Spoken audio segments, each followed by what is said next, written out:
Hello friends, today we will learn Thermal Engineering Unit 2 Boiler Mountings and Accessories. Today's our topic is Introduction and Classification of Boiler. What is boiler? Boiler is a vessel that heats water to become hot water or steam. Boiler એ એક એવી vessel છે કે જે પાણીને ગરમ કરી ગરમ પાણી અથવા તો સ્ટીમ બનાવે છે. At atmospheric pressure water volume increases 1600 times. વાતાવરણના દબાણે પાણીનું જો વરાળમાં રૂપાંતર કરવામાં આવે તો તેનું કદ 1600 ગણું થાય છે. Hot water or steam used to transfer heat to a process. ગરમ પાણી અને વરાળનો કોઈ પ્રક્રિયામાં હીટ ટ્રાન્સફર માટે પણ ઉપયોગ થાય છે. હજુ આપણે બોઇલર વિશે થોડીક ચર્ચા કરીએ તો તેની વ્યાખ્યા આપવી હોય તો કઈ રીતે આપી શકાય? તો બોઇલર એ ધાતુની પ્લેટમાંથી બનેલું એક બંધ નળાકાર પાત્ર છે. ક્વેશ્ચન થવો જોઈએ આપણને કે બોઇલર કેવું હોય? તો કે બોઇલર ધાતુની પ્લેટમાંથી બનેલું બંધ નળાકાર પાત્ર છે. તેમાં શું થાય? તો કે તેમાં પાણીનું વરાળમાં રૂપાંતરણ થાય. તો હવે આપણે સ્પષ્ટ વ્યાખ્યા દઈએ તો ધાતુની પ્લેટમાંથી બનેલું બંધ નળાકાર પાત્ર કે જેમાં ચોક્કસ તાપમાને અને ચોક્કસ દબાણે ચોક્કસ દરે પાણીનું વરાળમાં રૂપાંતર થાય તો તે બોઇલર તરીકે ઓળખાય. Principle of operation. The boiler is essentially a closed vessel inside which water is stored. Fuel is burnt in a furnace and hot gases are produced. Boiler એ એક ક્લોઝ વેસલ છે કે જેની અંદર પાણી ભરેલું હોય છે. ફ્યુલ છે એનું દહન કરવામાં આવે છે કે જેના કારણે ફ્લુ ગેસીસ ઉત્પન્ન થાય છે, હોટ ગેસીસ ઉત્પન્ન થાય છે. These hot gases come in contact with water vessel where the heat of these hot gases transfer to the water and consequently steam is produced in the boiler. આ જે hot gases produce થયા flu ગેસીસના દહનના કારણે તે water વેસલના કોન્ટેક્ટમાં આવશે અને એ hot gases દ્વારા એ heat વોટરને transfer કરવામાં આવશે અને વોટરનું સ્ટીમમાં કન્વર્ઝન થશે. This steam is piped to the turbine of thermal power plant. આ જે સ્ટીમ છે તેનું કનેક્શન થર્મલ પાવર પ્લાન્ટના ટર્બાઇન સાથે પાઇપ દ્વારા કરાયેલું હોય છે. Now, types of boilers or classification of boilers. Horizontal, vertical or inclined according to the axis of the boiler. બોઇલરની એક્સિસ મુજબ બોઇલરની એક્સિસ હોરિઝોન્ટલ હોય તો હોરિઝોન્ટલ બોઇલર કહેવાય, વર્ટિકલ હોય તો વર્ટિકલ બોઇલર અને જો ત્રાંસી હોય ઇન્ક્લાઇન્ડ હોય તો ઇન્ક્લાઇન્ડ બોઇલર તરીકે ઓળખાય છે. According to the content of the tube, ટ્યુબની અંદરથી શું પસાર થાય છે તેના આધારે તે બે પાર્ટમાં વર્ગીકૃત થાય: fire tube boiler and water tube boiler. ત્યારબાદ externally fired boiler and internally fired boiler. According to the circulation of the water, forced circulation boiler and natural circulation boiler. According to the pressure, high pressure boiler, medium pressure and low pressure boilers. Then stationary and portable boilers. Then according to the number of tubes, single tube boiler and multi-tube boilers. Then other two is fluidized bed boiler and pulverized fuel boiler. Horizontal, vertical or inclined boilers. If the axis of the boiler is horizontal, જો બોઇલરની axis horizontal હોય તો the boiler is called horizontal, તો તે horizontal boiler કહેવાય. If the axis is vertical it is called vertical boiler. જો axis બોઇલરની vertical હોય તો તે વર્ટિકલ બોઇલર તરીકે ઓળખાય. And if the axis is inclined it is called inclined boiler. Part of the horizontal boiler can be inspected and repaired easily, but it occupies more space. Horizontal બોઇલરના parts છે તેનું inspection અને repairing easily થઈ શકે છે, પણ તે જગ્યા વધારે રોકે છે. The vertical boiler occupies less floor area. Vertical boiler છે એ ઓછો એરિયા છે એ રોકે છે, ઓછી જગ્યા રોકે છે. Then fire tube and water tube boiler. In the fire tube boiler, the hot gases are inside the tube and water surrounds the tubes. Fire tube boiler માં hot gases છે એ બોઇલરની અંદર આવેલી ટ્યુબ્સમાંથી પસાર થાય છે, ટ્યુબ્સની અંદરથી પસાર થાય છે. For example Cochran boiler, Lancashire boiler and locomotive boilers. આ ત્રણેય બોઇલર એવા છે કે જેમાં આવેલી ટ્યુબ્સમાં પાણી નહીં પરંતુ ફ્લુ ગેસીસ, ફ્યુલના દહનથી ઉત્પન્ન થયેલા જે ફ્લુ ગેસીસ છે તે હોટ ગેસીસ છે તે ટ્યુબની અંદરથી પસાર થાય છે. આથી તે બધા જ બોઇલર છે એ ફાયર ટ્યુબ બોઇલર તરીકે ઓળખાય છે. In the water tube boilers, the water is inside the tubes and hot gases surrounds them. Water tube બોઇલરમાં વોટર છે જે એ ટ્યુબ્સની અંદરથી પસાર થાય છે, જ્યારે હોટ ગેસીસ છે તેની ફરતેથી પસાર થાય છે, ટ્યુબની બહારના ભાગમાંથી પસાર થાય છે. For example Babcock and Wilcox boiler, Stirling boiler and Yarrow boiler. Now, fire tube boiler. Relatively small steam capacities. Fire tube boiler છે એની સ્ટીમ કેપેસિટી છે એ 1200 kg/h જેટલી હોય છે. Low to medium steam pressure. Fire tube boiler છે એ લો pressure boiler અથવા તો medium pressure boiler એમ બે પ્રકારના હોઈ શકે. Operates with oil, gas and solid fuels. Fire tube boiler છે એ ઓઇલ ફાયર્ડ, ગેસ ફાયર્ડ અથવા તો સોલિડ ફ્યુલ ફાયર્ડ પણ હોઈ શકે. The advantages of fire tube boiler.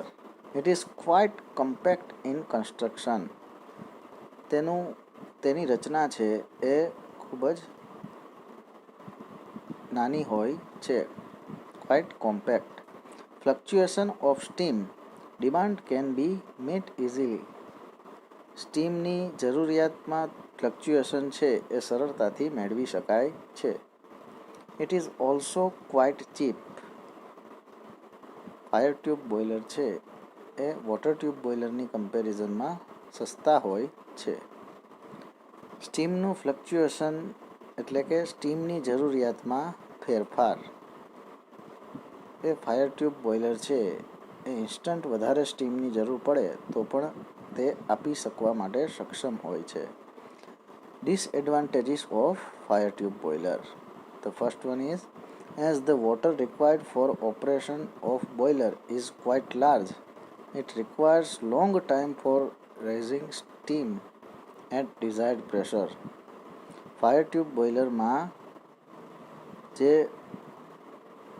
Steam છે એનું ડિઝાયર્ડ પ્રેશર એટલે કે ઇચ્છિત પ્રેશર મેળવવા માટે ખૂબ જ વધુ સમય લાગે છે. As the water and steam are in the same vessel, the very high pressure of steam is not possible. Fire tube બોઇલરમાં ખૂબ જ ઊંચું દબાણ સ્ટીમનું મેળવી શકાતું નથી. The steam received from fire tube boiler is not very dry. Fire tube બોઇલરમાંથી જે સ્ટીમ પ્રાપ્ત થાય છે તે સંપૂર્ણ સૂકી વરાળ હોતી નથી. Next, water tube boiler used four high steam demand and pressure requirements. Water tube boiler છે એ સ્ટીમની ખૂબ જ વધારે પ્રમાણમાં અને ઊંચું દબાણની જ્યાં રિક્વાયરમેન્ટ હોય ત્યાં વપરાય છે. Capacity range of 4,500 to 1,20,000 kg per hour. 4500 થી 1,20,000 kg per hour તે સ્ટીમ જનરેશન આપી શકે છે. Combustion efficiency enhanced by induced draft provisions. Advantages of water tube boiler. Larger heating surface can be achieved by using more number of water tubes. Heating surface area જો વધારવો હોય તો number of water tubes વધારીને heating surface area તેમાં વધારી શકાય છે. Due to convectional flow, movement of water is much faster than that of fire tube boiler. Hence, rate of heat transfer is high, which results in higher efficiency. Water tube બોઇલરની efficiency વધારે હોય છે કારણ કે heat transfer તેમાં વધારે ઝડપથી થાય છે. Very high pressure in order of 140 kg per centimeter square can be obtained smoothly. Water tube બોઇલરની મદદથી 140 kg per centimeter square સુધીનું ઊંચું દબાણ સરળતાથી મેળવી શકાય છે. Now, disadvantages of water tube boiler. The main disadvantage of water tube boiler is that it is not compact in construction. Water tube બોઇલરનો ખૂબ મોટો ગેરફાયદો એ છે કે તે કદમાં ખૂબ જ મોટા હોય છે, નાના કદના હોતા નથી. It's cost is not cheap. તે સસ્તા પણ હોતા નથી. Size is a difficulty for transportation and construction. તેનું કદ છે એ ટ્રાન્સપોર્ટેશન અને કન્સ્ટ્રક્શન માટે અનુકૂળ હોતું નથી. Now, comparison between fire tube boiler and water tube boiler. Fire tube boiler, hot gases inside the tube and water outside the tubes. Fire tube બોઇલરમાં ગરમ વાયુઓ ટ્યુબની અંદર હોય છે જ્યારે પાણી છે ટ્યુબની બહાર હોય છે. જ્યારે વોટર ટ્યુબ બોઇલરમાં પાણી છે એ ટ્યુબની અંદર હોય છે જ્યારે હોટ ગેસીસ છે એ ટ્યુબની બહાર હોય છે. Fire tube boiler generally internally fired હોય છે જ્યારે water tube boiler generally externally fired હોય છે. ફાયર ટ્યુબ બોઇલરનું ઓપરેટિંગ પ્રેશર 16 bar સુધીનું હોય છે જ્યારે water tube boiler 100 bar pressure સુધી વર્ક કરી શકે છે. Rate of steam production is lower. Steam ઉત્પાદનનો દર ઓછો હોય છે ફાયર ટ્યુબ બોઇલરમાં, જ્યારે વોટર ટ્યુબ બોઇલરમાં સ્ટીમ ઉત્પાદનનો દર ખૂબ જ વધારે હોય છે. Fire tube boiler is not suitable for large power plant and water tube boiler is suitable for large power plant. Fire tube boiler occupies more floor area where water tube boiler occupies less floor area. Water treatment is not so necessary.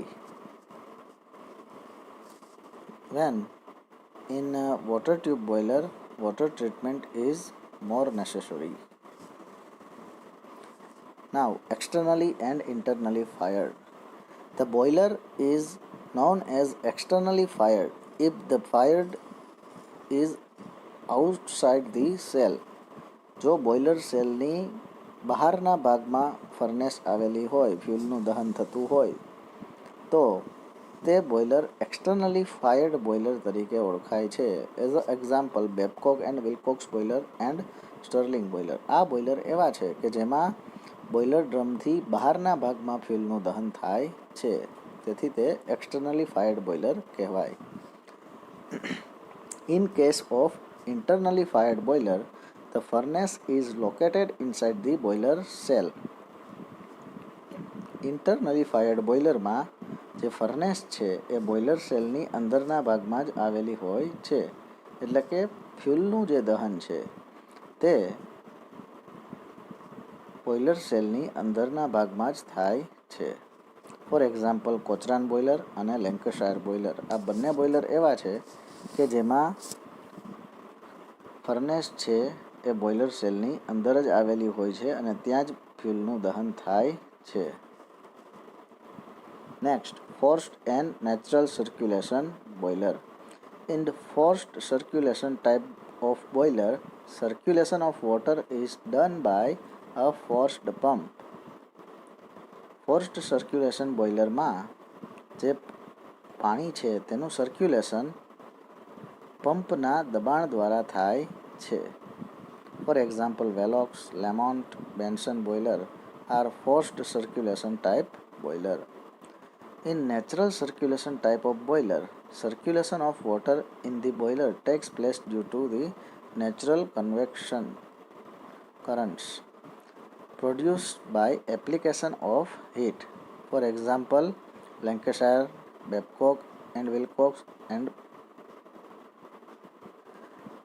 આ બધા જે boiler છે તેમાં આપમેળે જે પાણી છે એનું સર્ક્યુલેશન થાય છે, તેથી તે natural circulation type of boiler તરીકે ઓળખાય છે. Then high pressure boiler, low pressure boiler and medium pressure boiler also there. The boiler which produce steam at pressure of 80 bar and above are called high pressure boilers. For example, Babcock, Wilcox, Velox, Lamont, Benson boilers, etc. The boiler which produces the steam at pressure below 80 bar and above 20 bar is known as medium pressure boiler, and the boiler which produces steam at pressure below 20 bar are called low pressure boiler. For example, Cochran boiler, Cornish boiler, Lancashire boiler and locomotive boilers, etc. Now, stationary and portable or mobile boiler. Stationary boilers are used for power plant, for central station, utility power plant, for the plant process steam, etc. Where portable boiler include locomotive type and other small units for temporary use at sites. Stationary boiler છે તેને એક જગ્યાએથી બીજી જગ્યાએ લઈ જઈ શકાતા નથી. જેનું સ્થાપન થઈ ગયા બાદ તે બોઇલરને બીજી જગ્યાએ ખસેડી ન શકાય તો તે સ્ટેશનરી બોઇલર તરીકે ઓળખાય છે. જ્યારે જો બોઇલર છે એને એક જગ્યાએથી બીજી જગ્યાએ ફોલ્ડેબલ હોય, તેના પાર્ટ્સને અલગ કરી અને એક જગ્યાએથી બીજી જગ્યાએ સ્થાનાંતરિત કરી શકાય તો તે પોર્ટેબલ બોઇલર કહેવાય છે. અને જો કોઈ બોઇલર પોતાની જાતે જ પોતાના પગ પર એટલે કે તેમાં નીચે જ એવી વ્યવસ્થા અરેન્જમેન્ટ હોય કે તે એક જગ્યાએથી બીજી જગ્યાએ પોતાની જાતે જઈ શકે ફોર્સ એપ્લાય કરવાથી, તો તે પ્રકારના બોઇલર છે મોબાઈલ બોઇલર તરીકે પણ ઓળખાય છે. Single and multi tube boiler. ઘણા બોઇલર એવા હોય છે કે જેની અંદર ફક્ત એક જ ટ્યુબ આવેલી હોય છે, જ્યારે ઘણા બોઇલર એવા હોય છે કે જેમાં એક કરતાં વધારે ટ્યુબ આવેલી હોય છે. તો એક જ ટ્યુબ આવેલી હોય તો તે સિંગલ ટ્યુબ બોઇલર અને એક કરતાં વધારે ટ્યુબ આવેલી હોય તો તે મલ્ટી ટ્યુબ બોઇલર તરીકે ઓળખાય છે. These are basically types of fire tube boilers. If single tube is used to pass hot gases, then it is called single tube boiler. For example, Cornish boiler. Cornish boiler A single tube boiler છે કારણ કે એની અંદર ફક્ત એક જ tube આવેલી હોય છે, એક જ ફાયર ટ્યુબ હોય છે. If many tubes are used to pass hot gases, then it is called multi-tube boiler. For example, Lancashire, Babcock and Wilcox etcetera. Lancashire boiler છે એની અંદર 2 ફાયર ટ્યુબ્સ આવેલી હોય છે, તેથી તે મલ્ટી-ટ્યુબ બોઇલર તરીકે ઓળખાય છે. Then fluidized bed boiler. Particles like sand are suspended in high velocity air stream, bubbling fluidized bed. Combustion at 840 degree to 950 degree Celsius. Capacity range of fluidized bed boiler is 0.5 ton per hour to 100 ton per hour. Fuels used are coal, washery rejects, rice husk, bagasse and agriculture wastes. Then pulverized fuel boiler. Pulverized coal powder blown with combustion air into boiler through burner nozzles. Combustion temperature at 1300 to 1700 degree Celsius.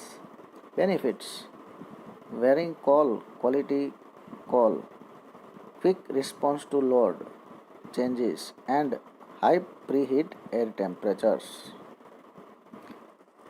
Now, what is this selection of a boiler? How to select a boiler? બોઇલરના selection માટે શું ધ્યાનમાં લેવું જોઈએ? Working pressure and quality of steam. સ્ટીમની quality કેવી જરૂરી છે અને સ્ટીમનું વર્કિંગ પ્રેશર કેટલું જરૂરી છે તે મુજબ બોઇલરની પસંદગી થવી જોઈએ. બીજું, સ્ટીમ જનરેશન રેટ કેટલો જરૂરી છે તે મુજબ બોઇલરની પસંદગી થવી જોઈએ. ફ્લોર એરિયા આપણી પાસે કેટલો અવેલેબલ છે તે મુજબ પણ આપણે બોઇલરનું સિલેક્શન કરી શકીએ. ત્યારબાદ accessibility for repair and inspection. Repair અને ઇન્સ્પેક્શન કઈ રીતે એસેસ થઈ શકશે તે મુજબ પણ બોઇલરનું સિલેક્શન થવું જોઈએ. આ બધા જ છે એ બોઇલરના સિલેક્શન માટે જરૂરી પરિબળો આપેલા છે. Comparative initial cost. Initial cost બોઇલરની કેટલી થશે? Probable load factor. Then the fuel and water available. બોઇલરનું સિલેક્શન કરવા માટે ફ્યુલ અને વોટરની અવેલેબિલિટી જે મુજબ હોય તે મુજબ જે તે બોઇલર છે તેનું સિલેક્શન થવું જોઈએ. Then operating and maintenance cost. બોઇલરના સિલેક્શન કરતાં પહેલાં તે બોઇલરની ઓપરેટિંગ કોસ્ટ અને મેન્ટેનન્સ કોસ્ટની પણ જાણકારી હોવી જરૂરી છે.